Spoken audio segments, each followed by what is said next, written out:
Let's talk real property surveys. Per the Florida purchase contract, the seller is required to give a copy of a survey to the buyer if they have one.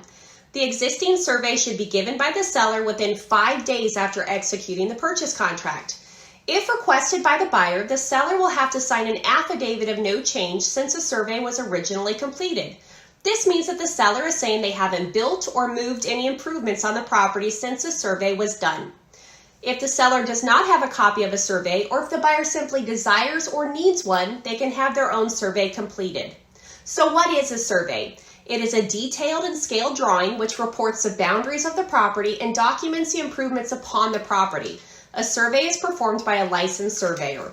Many times this process completes without incident. It can be particularly helpful for the buyer who wishes to add a fence or a pool to the property post-purchase.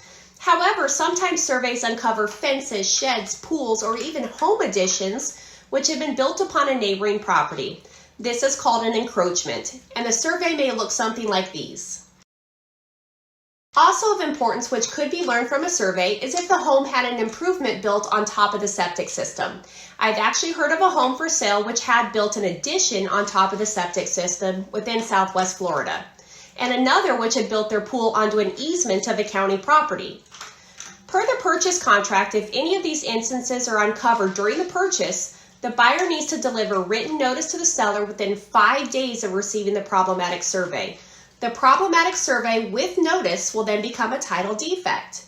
So what happens in a contract when we have a title defect on a property? The seller will have a 30-day cure period to make reasonable efforts to remedy the issue. This means that the buyer and seller can automatically be in a contract for another 30-day extension. If the seller is able to remedy the survey issue, for example, move or remove the impeding structure, think a shed or a fence, within that cure period, the parties will be able to close either on the original closing date or within 10 days of fixing the title defect. If the seller is unable to fix the survey issues within the allotted 30-day cure period, then the buyer can give notice within 5 days after expiration of that cure period to either give the seller more time to work on fixing that title defect, no more than 120 days, or the buyer can accept the property with the title defect and move forward to closing, but be sure to check with the lender if there is financing involved, or the buyer can cancel and receive their earnest money back. Note that if the complete cure time passes and the seller doesn't remedy the defect, nor does the buyer accept the property with defect, then the contract will terminate.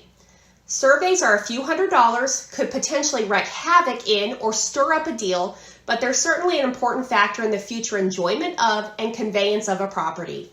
I hope you learned a bit more today about surveys and their place with the Florida purchase contract. Thank you.